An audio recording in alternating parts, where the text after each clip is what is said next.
Ooh, boo. Ooh, boo, boo, boo.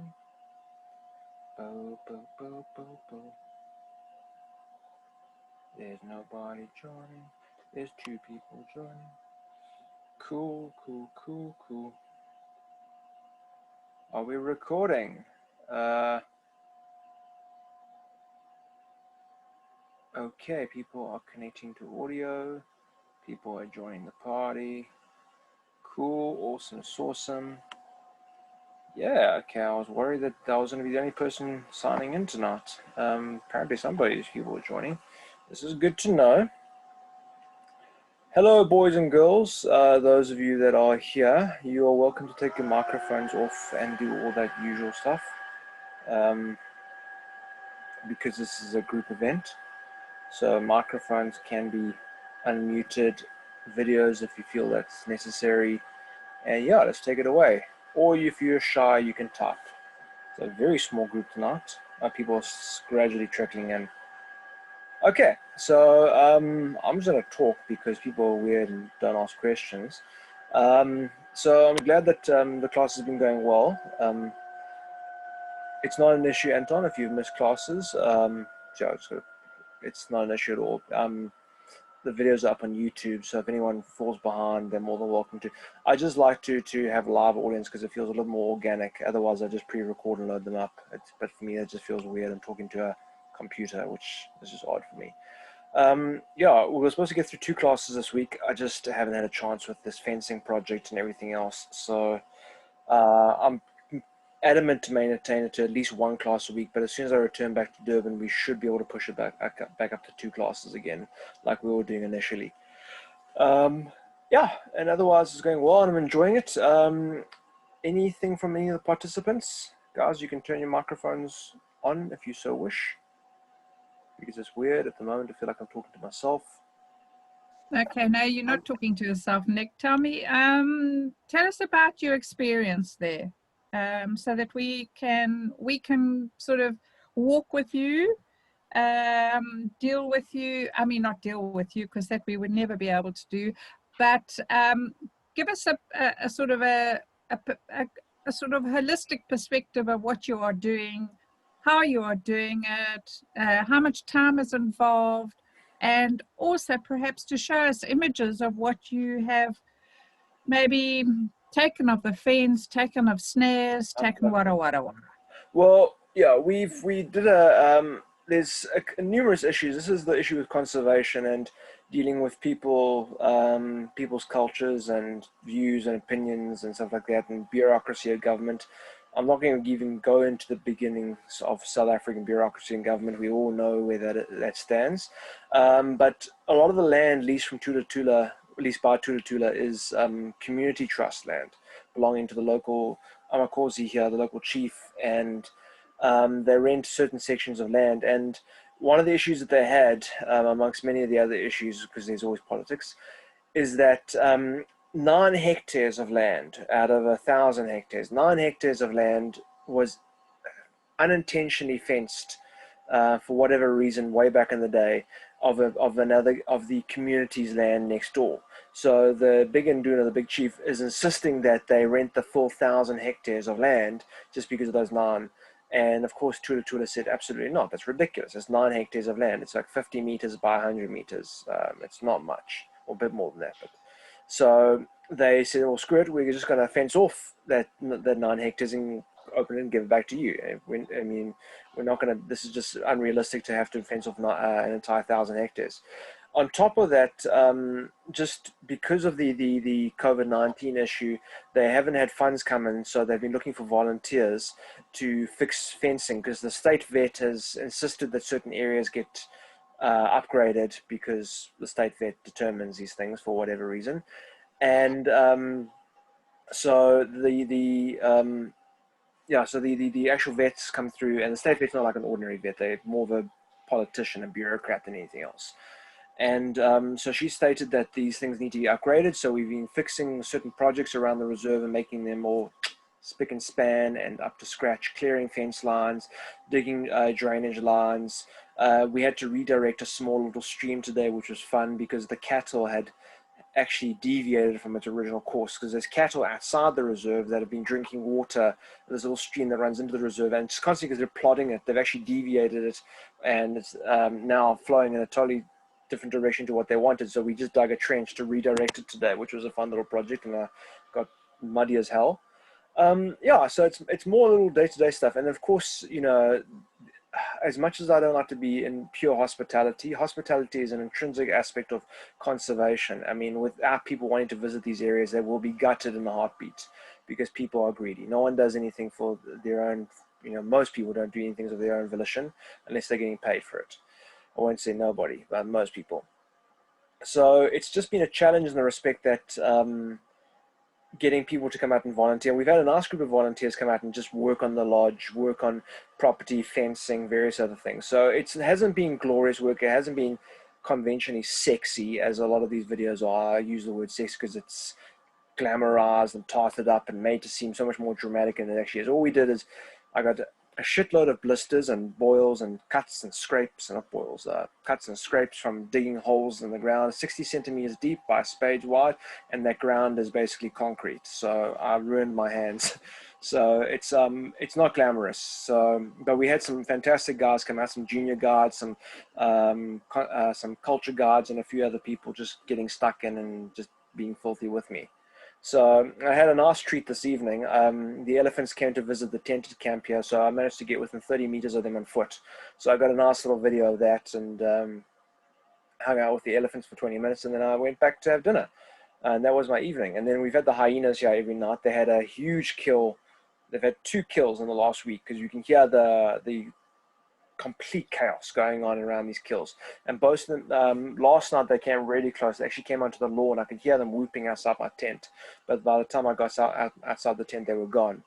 And there was an impala that died off a few tents back. It obviously just got sick and died, and these hyenas have gutted it over the last couple of nights. So that's been kind of cool. And every night you come back, every morning you come back and you see this carcass that's been more and more chewed to ribbons. And then we found lots of cool things. I saw a cane rat. I don't know if you guys are in the nature group, but we had that cane rat photo come up about a week ago. And it was just nice to see a cane rat live, because I haven't seen one live in 3 years. So actually, yeah, 3 years coming to think of it.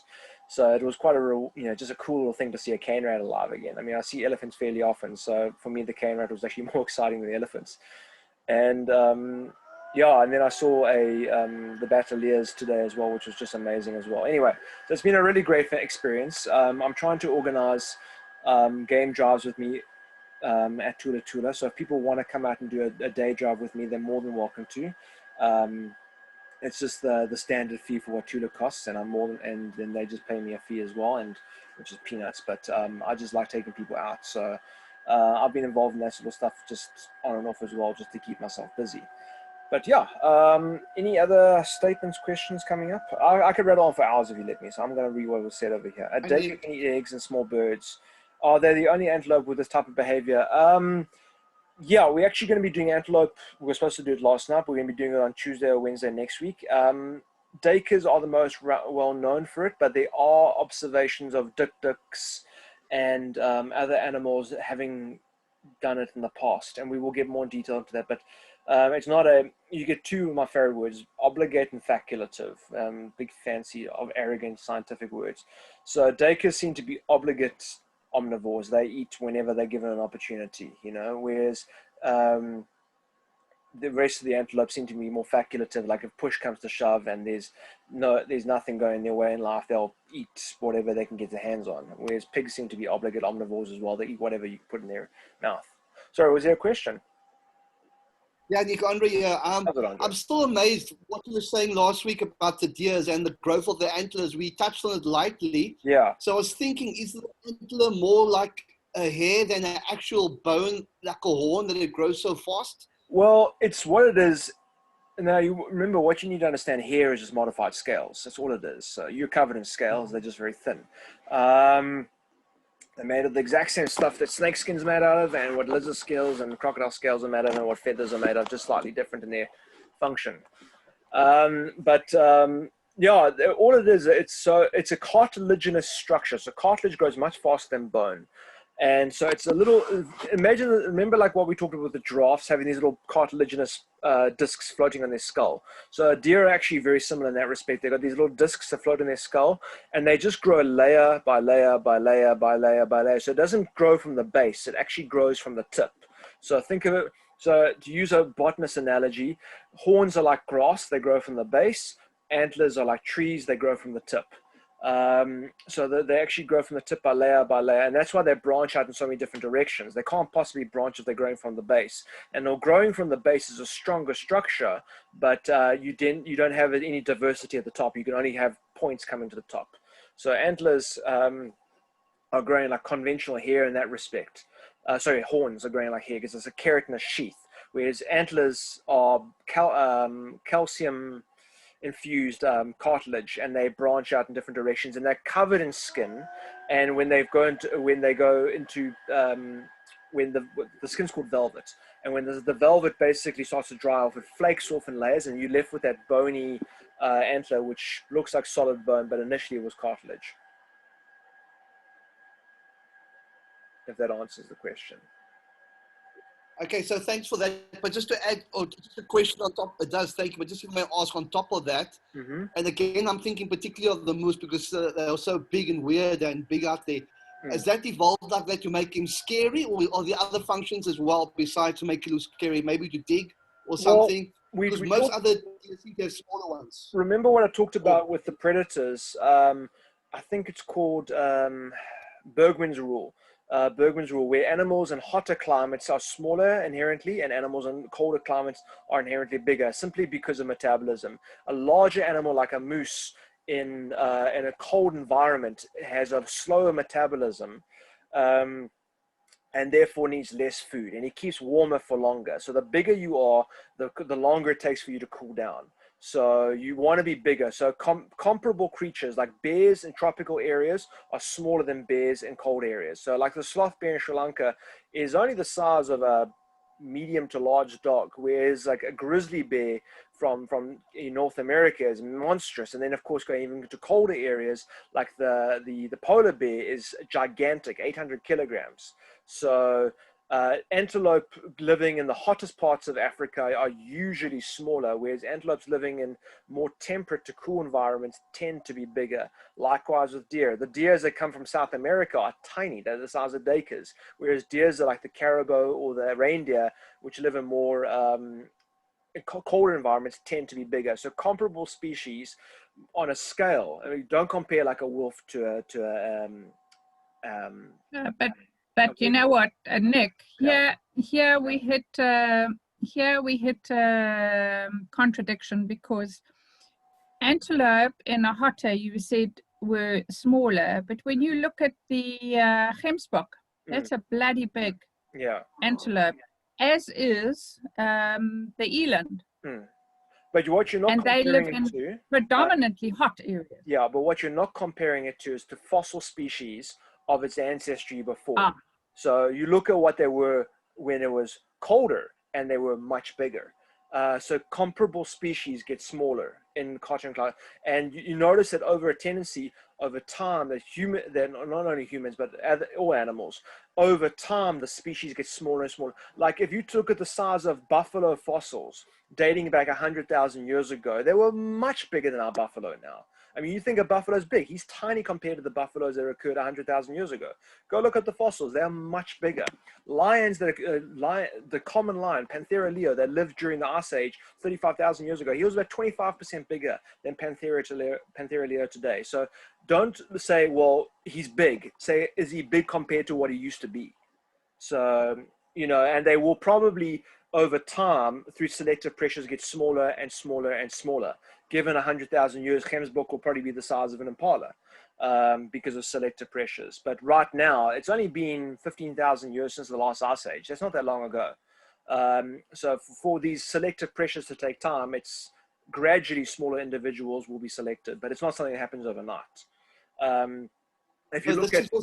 Excuse me for interrupting you, Nick, but just on this point, the Panthera leo you gave as example, again 25% smaller. Is that due to the limited gene pool, or they don't need to be that big anymore? That They don't need to we've be that big, discussed because if previously? you are a predator that size, firstly, you need to find prey the size that can suit you. So you need to find prey that's 25 to 50% bigger. And on top of that, when you're living in hotter environments, you don't want to have a high metabolism. I mean, you want to have, you don't want to have that bulk, so you retain heat. You want to lose heat quicker. So there's a selective pressure. You look at the sheer number of small carnivores that occur today compared to large carnivores. There's not that much diversity with large carnivores, and that's a lot of ecological reasons as well. But in this current state where we are, we're currently going through a warm period in Earth's history. We actually went through a series of ice ages for the last 600,000 years. We went through an abnormal number of ice ages, and we're in a warm spell at the moment between ice ages. That's all we are, where we are right now. And we've got this huge diversification of small predators, whereas in the past, if you actually look at fossil records of colder periods of time, even 100 to 200,000 years ago, there was significantly higher biodiversity of larger predators. So large predators are, they're struggling with this heat wave, and there's this ecological heat wave. And you're going to find, even with global warming, which has been exacerbated by mankind, that there'll be fewer and fewer opportunities for predators, and predators will start to shrink. Even in our lifetime, you can see there's other factors as well at play. There's also human selective pressures, whereas we hunt all the biggest animals for sport and we leave the runts behind. So that also plays a role. But it's only one small aspect of this huge equation of how ecology actually works. You get these, it's basically like waves. So as we go into an ice age, you start seeing animals getting bigger and bigger and bigger and bigger. If it's unsustainable, the species goes extinct. Or once the ice age starts to go down again, the species starts to get smaller and smaller and smaller. And again, they will evolve into new species. One species may become 3 species, as I showed with geographic separation. The kudu, the nyala, and the bushbuck were all the same species way back in the day, as was the eland. But through variable habitats and through geographical and temporal separation, they've diversified into 3 species. But they were initially all the same animal. They're all part of the Tragelaphini tribe. And Tragelaphus genus. So they were once one animal, and they've just diversified. And obviously, their specific habitats have selected, have allowed for opportunities for these individual species to evolve. So the bushbuck, being pretty much an exclusively bush-based animal, has had pressures on it to remain small, whereas the kudu, being more of an open animal, is able to be more in the open, where the yala is kind of in between. He sticks to the edges of forests and the edges of thick bush. So the kudu, you typically find them hanging out a bit more in the open by contrast, but still likes his bush. So again, selective pressures push animals, and remember, there's no plan. People always seem to think there's this plan, and it doesn't happen that way. It's just rolls of the dice, and wherever you end up going, the greatest series of successes follows a certain direction. But yeah, so eland are smaller than they used to be. Buffalo are smaller than they used to be. Gemsbok, I don't know too much about the fossil records of Gemsbok.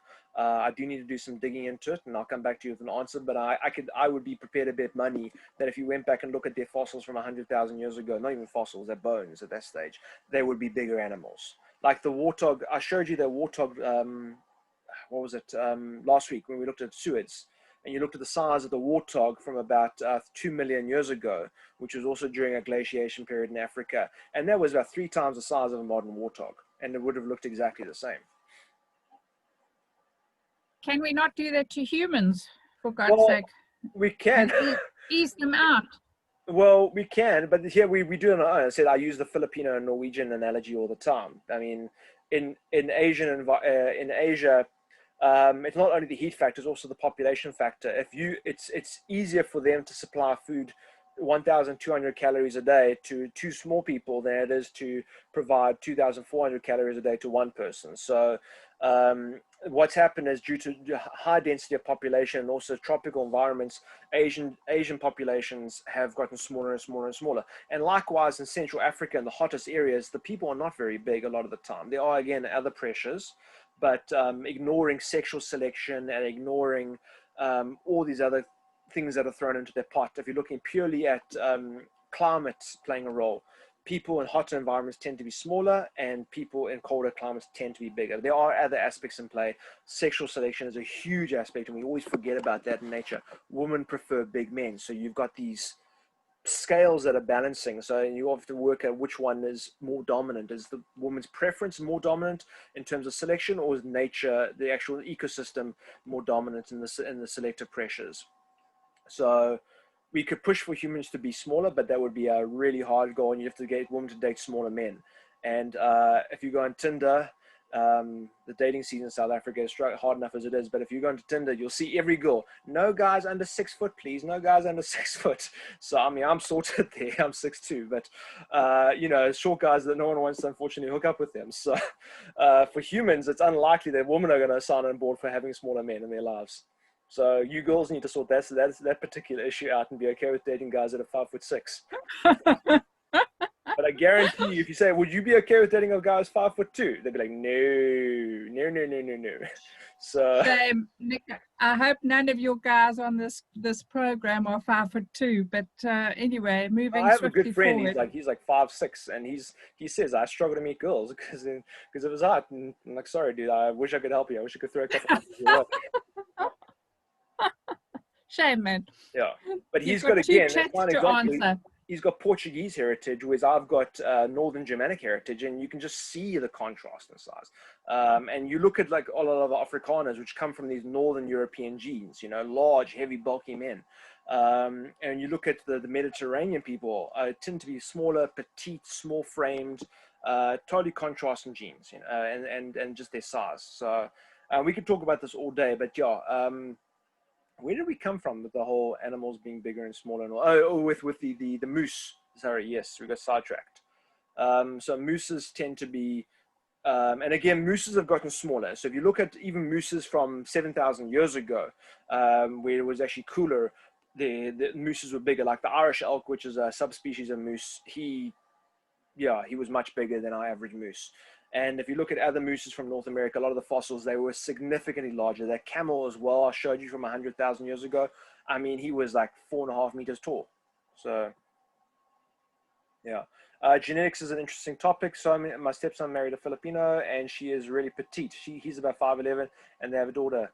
Yeah, so Filipinos are tiny. I mean, I spent about 2.5 months in the Philippines, and I mean, the girls there are like 5'2". I mean, I felt like a monster amongst them. It was hilarious because they all look up at you like you're this absolute beast, and you're like, I'm in South Africa, I'm a normal sized guy, I'm not particularly large, but there it's island people, they're tiny.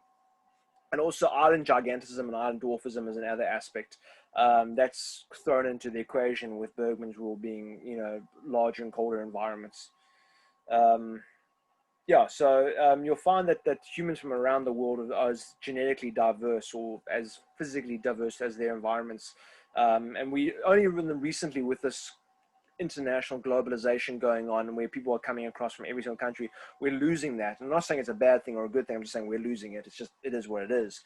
But if you went back 400 years ago and you did a genetic study of the humans, you'd be amazed at the diversity of human species. I mean, of the human species. Going from, and you'd notice these tribes along the equatorial line, you'd find that all the people, regardless of racial group, are very dark. So your three major racial groups are Caucasians, and this is, of course, sounds like eugenics, but it's not. It's just three strains of humans. The Caucasian group, the Asian group, and the black group. Those are the three major groups, and due to human migrations 80,000 years ago.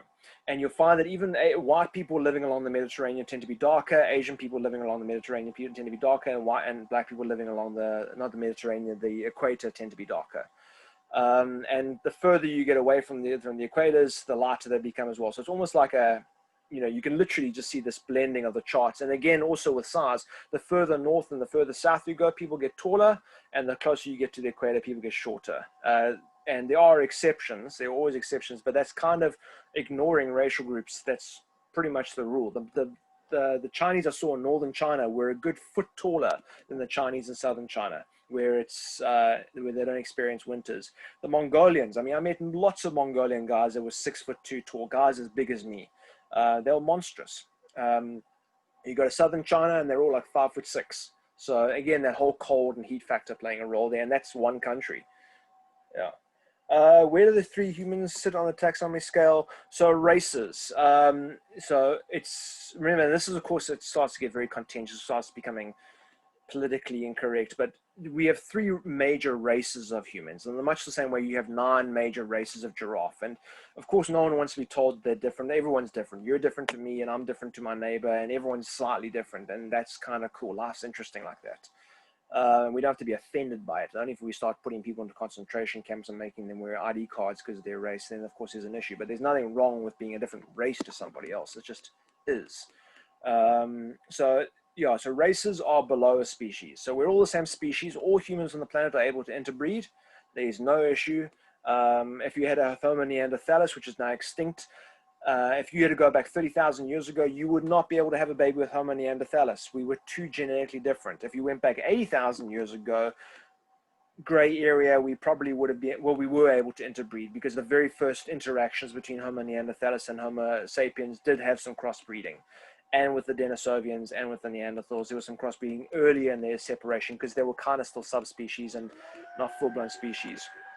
So yeah, if you took a Neanderthal, you cloned him, you brought him back to life, you could not have babies with that Neanderthal. It would be impossible. If they could, they would probably produce a sterile baby. Like lions and tigers. With wolves, the biggest wolves are found around the Arctic Circle. There we go. And then, of course, the further south you go towards the equator, the wolves tend to get smaller as well. So that whole hot and cold thing applies. It's a universal rule.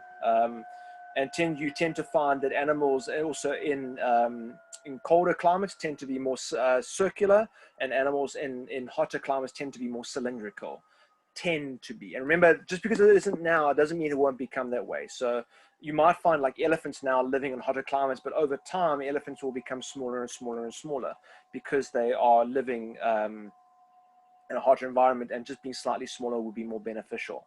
If you look at the size of elephants, like the woolly mammoth, for example, a woolly mammoth was easily 9 tons and 4.5 meters tall, compared to an African elephant, which is 3.5, 3.2, and 6 to 7 tons.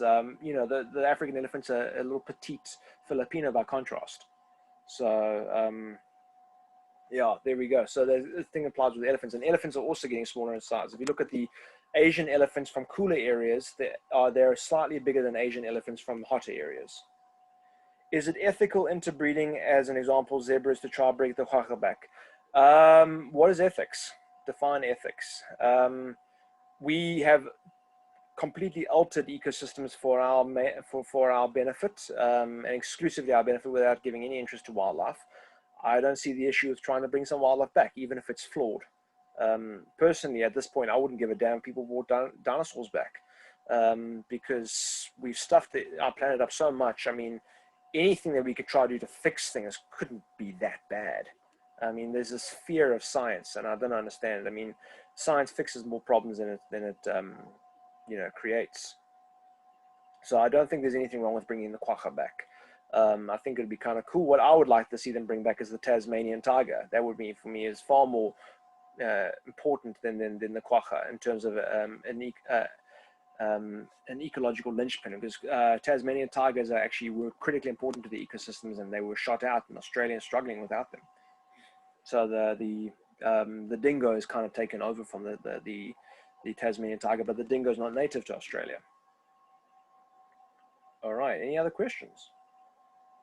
Nick, sorry, I'm making you repeat yourself. No worries. From what you said a few ago. I was just wondering, I was shopping for meat the other day and I bought some venison. I was trying to remember your exact words, or the quickest way to remember why it's healthy to buy venison over your lamb, your beef, chicken, etc., etc. Well, very simple this way. Okay, I actually wrote an essay on Facebook, which I'll send to you guys if you want as well.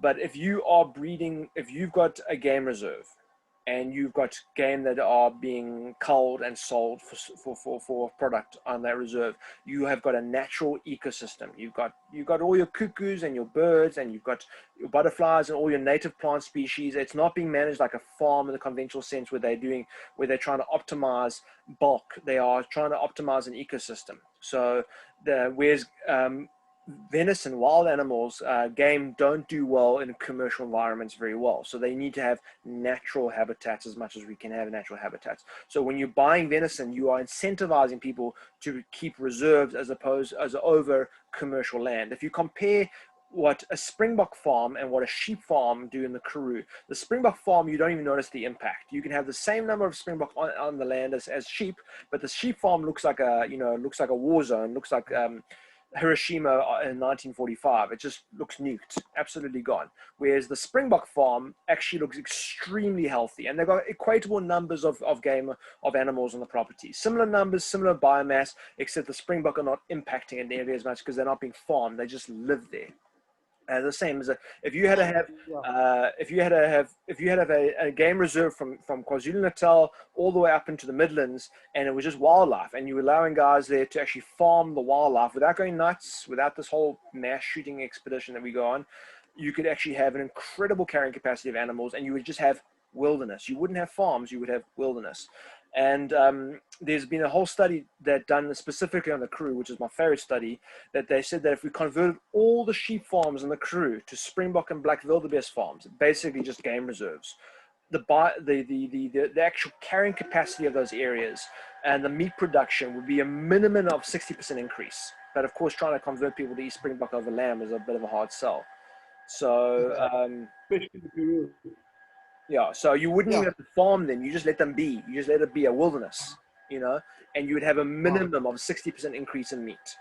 So there we go. And KZN is similar thing. So if we had a farm, elands. I mean, elands produce, eland breed extremely well. They don't have to be managed like cattle have to be managed.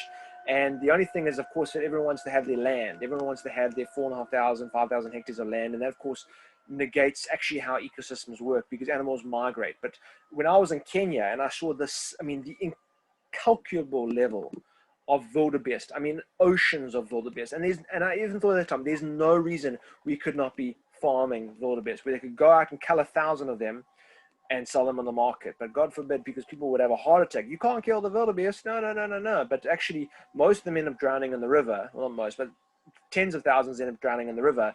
And with the crocodile numbers not being what they used to be, they actually just become rot, and they actually end up poisoning the water. So instead of causing all that, having tens of thousands of bloated dead wildebeest in the river, we should be shooting out a couple thousand of them, selling them on the market instead of having cattle farms. But of course, everyone wants to stick to very conventional means of farming.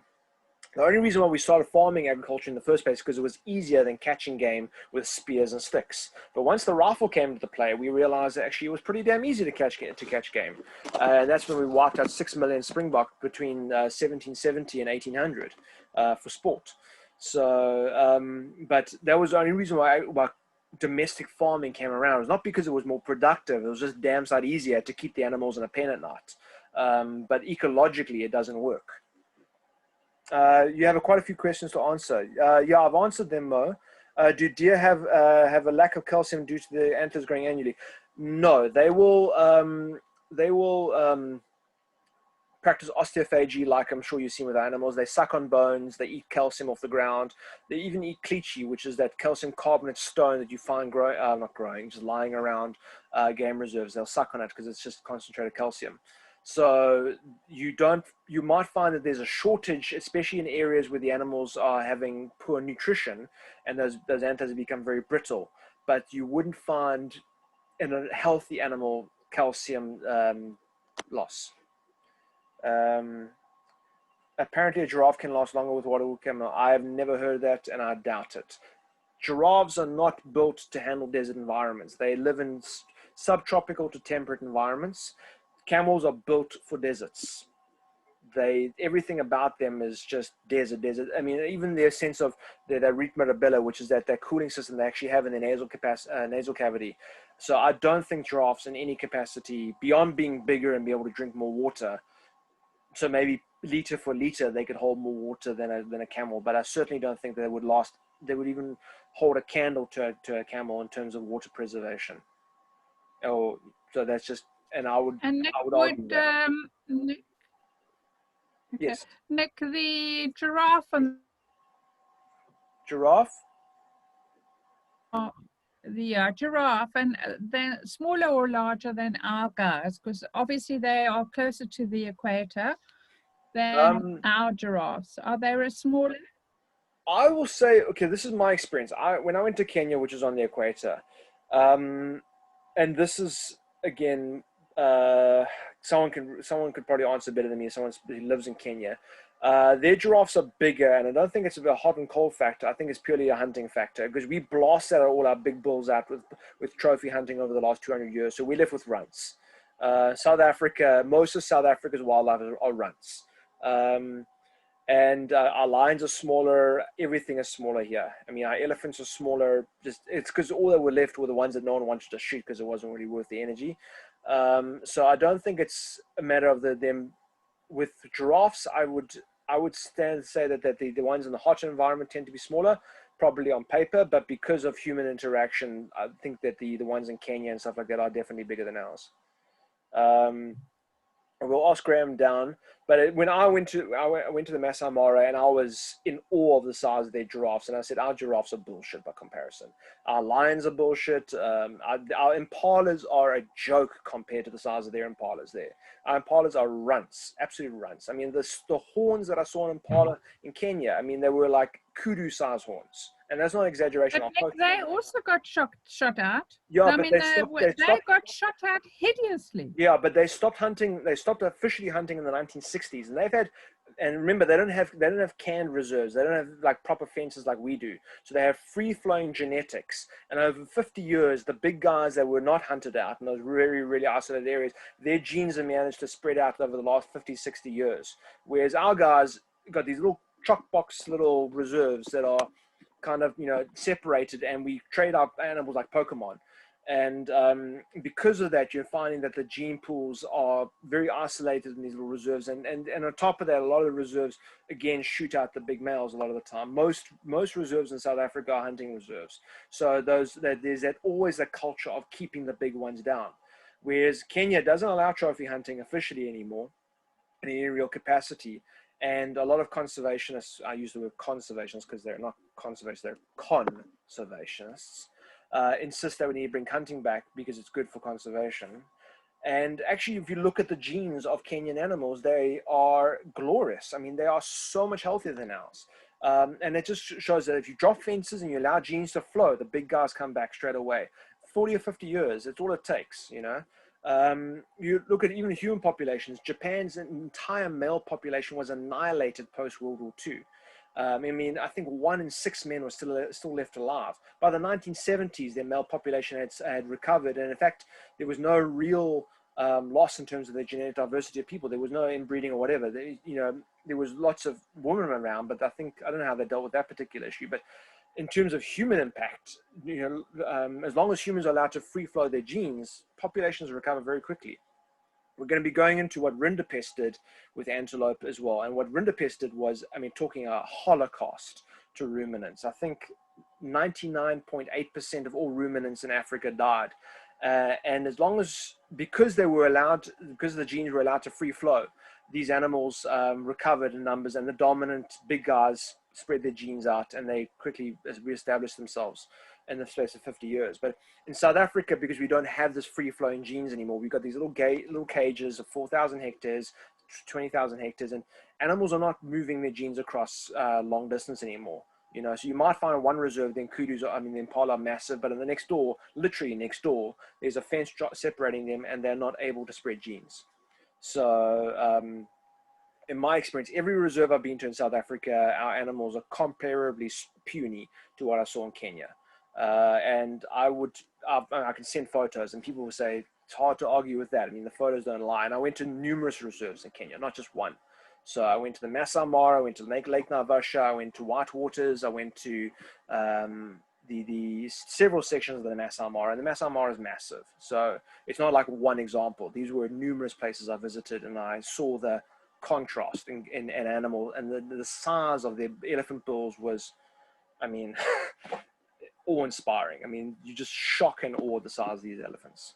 So this whole thing with unfortunately shooting at our big animals, and if people are going to shoot for the pot, shoot the runts, leave the big guys behind. I've shot for the pot before, and I've only shot in young bachelors and without shooting the big trophy guys, because you don't want to take those guys out of the gene pool. Last question, guys. Sorry, I've rattled on more than usual because I like talking. Is there any other question? Where's Tim? Tim was one of those elephants with a huge tusker. Where was he? He was Kenya somewhere. I actually don't know. I mean, I think he's passed away. I think we've got 30 seconds left, but I think he Yes. passed away. Yeah. Yeah, I actually don't know where he was based, to be very honest. I can look it up and I'll give you an answer, or you can look it up as well. We're all here to learn. Maybe you can tell me. But yeah, guys, we're ending in like 10 seconds. So thanks for the chat. I'll hope to see you guys on Wednesday. Great. And the nature group is always there to chat as well, so we can continue there. Okay. Night, guys. Thank you very much. Okay. Cheers.